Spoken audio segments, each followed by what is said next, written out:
MCX daily research पर आपका स्वागत है फ्रेंड।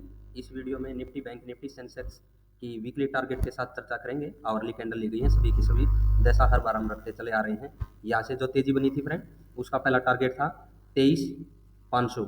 यहाँ पर रेड कैंडल बनती तो आपने एग्जिट करना था और नीचे की ट्रेड बनानी थी, लेकिन नहीं बनी। अप साइड में मार्केट निकली। यहाँ पर मैंने 23,800 पर आपको बता रखा था कि भैया जो भी पोजीशन हो निकाल देना बाई साइड की। वैसा ही हमें कुछ देखने को मिला है। वहाँ से मार्केट 23,500 तक, इस लेवल तक गिरी है। उसके बाद देखिए नीचे भी जाने का प्रयास किया है इस रेड कैंडल ने, उसके अंदर दूसरी रही, फिर गैप डाउन ओपन हुई। गैप डाउन ओपन होने के बाद ग्रीन बनी मार्केट, लेकिन यहाँ पर आकर इस लेवल पर फिर से इस तरह से डांसिंग कर रही है।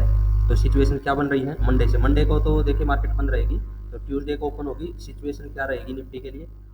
निफ्टी में फ्रेंड देखिए, अगर ये पॉइंट ब्रेक भी हो जाए इस कैंडल का, जिसकी रेंज है 23,412, अगर ब्रेक भी हो जाए कोई दिक्कत नहीं हमें, जब तक 23,350 के नीचे मार्केट की 15 मिनट की क्लोजिंग न मिल जाए, ठीक है ना।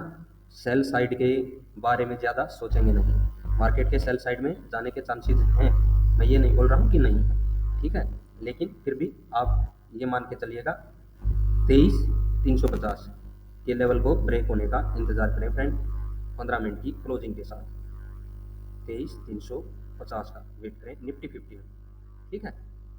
अदरवाइज देखिए इस जोन से आपको 23,350 के जोन से अगर मार्केट आते भी है, यहाँ पर इसके नीचे नहीं सस्टेन होती है, तो अगर अप साइड में कोई अच्छा सिग्नल मिलता है, एक बुलिश मूवमेंट दोबारा दे सकती है मार्केट, ठीक है। उसमें 23,350 से वापिस से 23,530 उसके ऊपर भी सस्टेन हो तो 23,800 के भी ऊपर जाती हुई दिखाई दे सकती है फ्रेंड, यानी कि 23,800 तक के भी टारगेट हमें मिलने की संभावना है, ठीक है।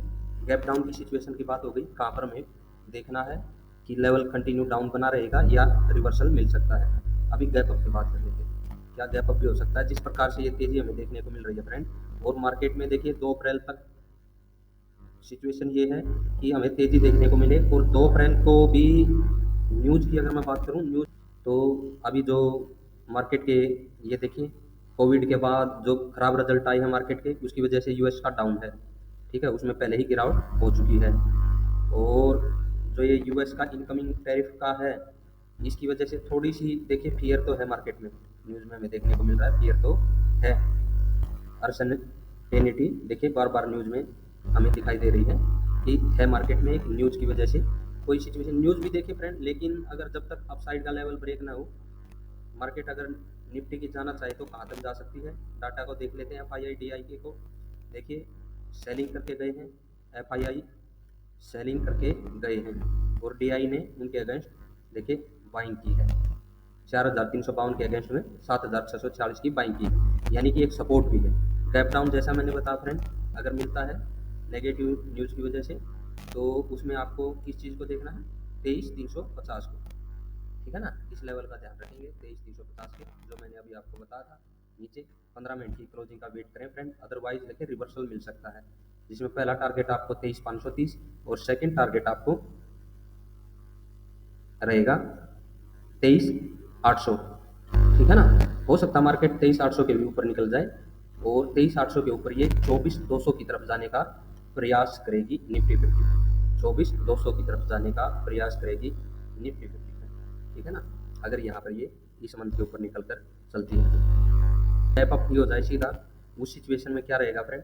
उस सिचुएशन में हमें 23,800 सपोर्ट का काम करेगा, और मार्केट को अपसाइड में चलना चाहिए, जैसा मैंने बताया 24,200 की तरफ, ठीक है ना। 24,200 की तरफ जा सकती है। तो ये ट्यूसडे के लिए है। ट्यूसडे को एक सेंसेक्स की एक्सपायरी भी रहेगी, सेंसेक्स का भी डिस्कशन कर लेते हैं। सेंसेक्स में क्या सिचुएशन बन रही है? 76,760 को ब्रेक होने का वेट करें, जैसा मैंने निफ्टी 50 में बताया फ्रेंड।